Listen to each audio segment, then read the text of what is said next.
ವಿಭಕ್ತ ಕುಟುಂಬದಲ್ಲಿ ವಯೋವೃದ್ಧ ತಂದೆ ತಾಯಿಗಳೇ ಮಕ್ಕಳಿಗೆ ಹೊರೆಯಾಗಿ ವೃದ್ಧಾಶ್ರಮಕ್ಕೆ ಸೇರುತ್ತಾರೆ.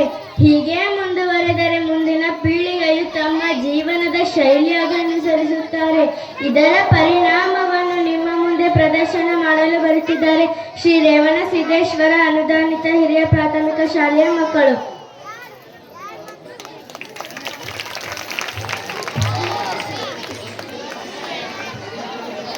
ನನ್ನ ಹೆಸರು ಸಮರ್. ತಂದೆ ಗುರುಶರ್. ನಾನು 6ನೇ ತರಗತಿಯಲ್ಲಿ ಓದುತ್ತಿದ್ದು ನನ್ನ ಶಾಲೆ ಹೆಸರು ಶ್ರೀ ರೇವಣಸಿದ್ದೇಶ್ವರ ಹಿರಿಯ ಪ್ರಾಥಮಿಕ ಶಾಲೆ. ರುದ್ರಾಶ್ರಮ ಎಂಬ ನಾಟಕದಲ್ಲಿ ನನ್ನ ಪಾತ್ರ ಅಜ್ಜ. ನನ್ನ ಹೆಸರು ಪ್ರಿಯಾಂಕಾ. ನನ್ನ ತಂದೆ ಹೆಸರು ಚಂದ್ರಕಾಂತ್. ನಾನು 6ನೇ ತರಗತಿಯಲ್ಲಿ ಓದುತ್ತಿದ್ದು ನನ್ನ ಶಾಲೆ ಹೆಸರು ಶ್ರೀ ರೇವಣಸಿದ್ದೇಶ್ವರ ಹಿರಿಯ ಪ್ರಾಥಮಿಕ ಶಾಲೆ.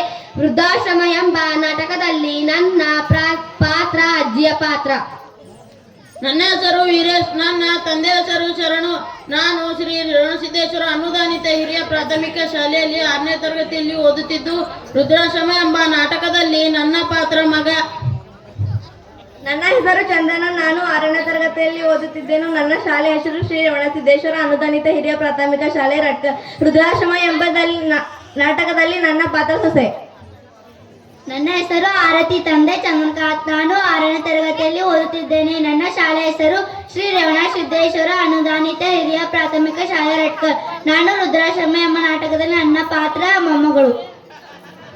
ನನ್ನ ಹೆಸರು ಸನ್ನಿಧಿ. ನನ್ನ ತಂದೆ ಹೆಸರು ನಾಗಣ್ಣ. ನಾನು 6ನೇ ತರಗತಿಯಲ್ಲಿ ಓದುತ್ತಿದ್ದು ನನ್ನ ಶಾಲೆ ಹೆಸರು ಶ್ರೀ ರೇವಣಸಿದ್ದೇಶ್ವರ ಅನುದಾನಿತ ಹಿರಿಯ ಪ್ರಾಥಮಿಕ ಶಾಲೆ ಮತ್ತು ಪ್ರೌಢಶಾಲೆ. ನಾನು ರುದ್ರಾಶ್ರಮ ಎಂಬ ನಾಟಕದಲ್ಲಿ ನನ್ನ ಪಾತ್ರ ಮೊಮ್ಮಗ. ನನ್ನ ಹೆಸರು ಸಂಜನಾ. ತಂದೆ ರಾಮಶೆಟ್ಟಿ. ನಾನು 7ನೇ ತರಗತಿಯಲ್ಲಿ ಓದುತ್ತಿದ್ದು ಶ್ರೀ ರೇವಣಸಿದ್ದೇಶ್ವರ ಅನುದಾನಿತ ಹಿರಿಯ ಪ್ರಾಥಮಿಕ ಹಾಗೂ ಪ್ರೌಢಶಾಲೆ ರಟ್ಕಲ್. ನಾನು ವೃದ್ಧಾಶ್ರಮ ಎಂಬ ನಾಟಕದಲ್ಲಿ ನನ್ನ ಪಾತ್ರ ಜೋಸೆಫ್.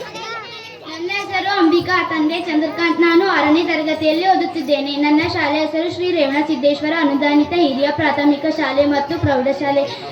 ರುದ್ರಾಶ್ರಮ ಎಂಬ ನಾಟಕದಲ್ಲಿ ನನ್ನ ಪಾತ್ರ ಶಾರದಾ.